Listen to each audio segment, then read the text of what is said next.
Hello दोस्तों, this is Ankit and welcome to our YouTube channel way to bankers. NRA CET को लेकर अभी 2-3 दिनों से बहुत सारी न्यूज़ सामने आई है निकल करके कि ये इस साल के एंड में जो पैटर्न है ये मतलब एप्लीकेबल हो जाएगा। इस साल के एंड से सीएटी के अंदर सारे एग्ज़ाम आएंगे, इस टाइप से बहुत सारी चीज़ें आ रही है। लेकिन अभी आज शाम से ही एक नीति आयोग के द्वारा जो जारी प्रेस रिलीज है ये एक सर्कुलेट हो रहा है। अब ये कितना सच है कितना गलत है इसके बारे में हम बाद में बात करेंगे। फर्स्ट ऑफ ऑल मैं आपको बता देता हूं कि इसमें क्या लिखा हुआ है, क्या हमारे लिए इंपॉर्टेंट है। तो सबसे पहले अगर आप बात करेंगे दोस्तों, ये बोला गया है इसने कि ये जो common eligibility test will be conducted in third quarter of financial year 2022 and 2023। यानी कि इस साल के एंड में अक्टूबर और दिसंबर के महीनों के बीच में जो इसका एनआरआई सीएटी का जो फर्स्ट जो पार्ट फर्स्ट का एग्जाम होना है वो इन्होंने कहा है कि इसमें होगा। इस पर्टिकुलर जो ये नोटिस है इसके अंदर ये लिखा हुआ है। और अगर मैं सिलेबस की बात करूं दोस्तों, तो इन्होंने एक सिलेबस भी इसके अंदर दिया है। अब ये क्या है इसके बारे में बात करेंगे।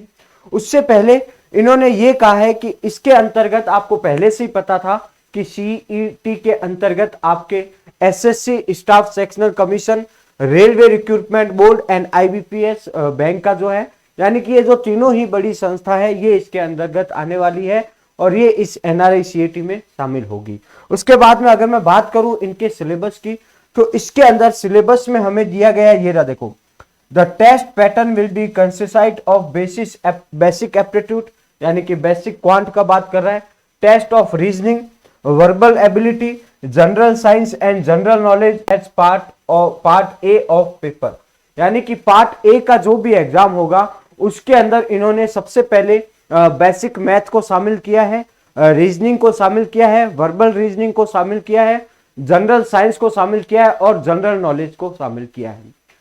ये सही है या नहीं ये तो मुझे नहीं पता। इसको पूर्ण रूप से हम इग्नोर भी नहीं कर सकते और इसको हम पूर्ण रूप से अपना भी नहीं सकते। हमारे पास में अभी ऑथेंटिक कोई भी न्यूज नहीं आई है नीति आयोग के द्वारा। ये सर्कुलेट हो रहा है, इसके बारे में हम बाद में बात करते हैं। जब भी जो भी मतलब इसके रिगार्डिंग पूरा डिटेल में न्यूज आएगी तब हम बात करेंगे।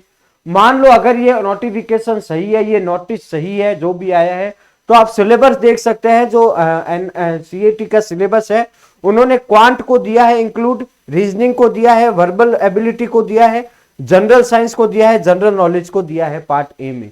इसका मतलब अगर ये नोटिस सही है तो पार्ट ए में इंग्लिश का लिए कोई भी जगह इन्होंने नहीं रखी है, अगर ये नोटिस सही है तो। ठीक है, ये हुआ, ये एक नोटिस सर्कुलेट हो रहा था तो मेरे को आपको न्यूज देनी जरूरी थी और हम दोनों ही विषय में बात कर रहे हैं। मैं मानता हूं ये नोटिफिकेशन, ये जो नोटिस है 100% गलत है, फेक है।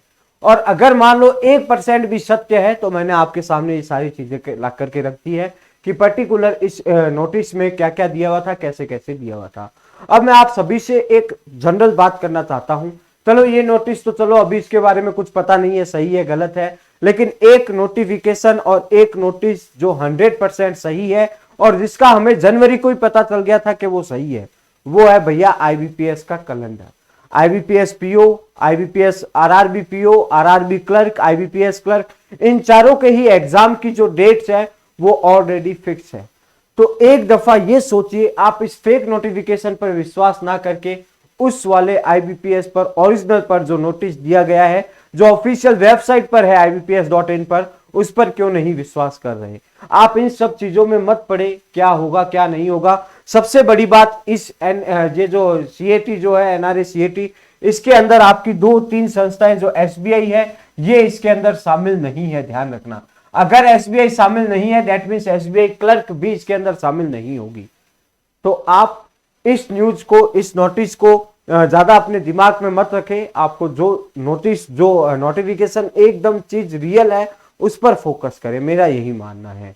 लेकिन ये वीडियो आपको बनाने का मकसद यही है कि इस पर्टिकुलर नोटिस में क्या क्या दिया हुआ है ये आपके सामने ला करके रखो इन्फॉर्मेशन की एक्चुअली में इस नोटिस में क्या है। सभी दोस्तों से फिर रिक्वेस्ट करूंगा कि इस नोटिस को ज्यादा दिमाग में मत रखें। जो ओरिजिनल नोटिस आपके पास में है आईबीपीएस का कैलेंडर, जो एकदम ऑफिशियल नोटिफिकेशन ऑफिशियल वेबसाइट पर है, आप उस पर काम करें, उस पर फोकस करें। क्या रहेगा क्या नहीं रहेगा ये सारी बात की बातें हैं। लेकिन जो चीज हमें ओरिजिनल दी हुई है, जो ऑफिशियल वेबसाइट पर दी हुई है, हम उस पर काम करेंगे। हम इस फेक कोई भी नोटिस पर काम नहीं करेंगे अभी, ठीक है। जब भी इसके बारे में पूरा डिटेल में नीति आयोग के द्वारा या जिसके भी संस्था के द्वारा हमारे सामने कोई भी इंफॉर्मेशन आती है, आप लोगों के साथ शेयर की जाएगी। तो दोस्तों, इस वीडियो को ज्यादा से ज्यादा शेयर करना, चैनल पे पहली बार आए हैं तो चैनल को सब्सक्राइब करना। जय हिंद, जय भारत।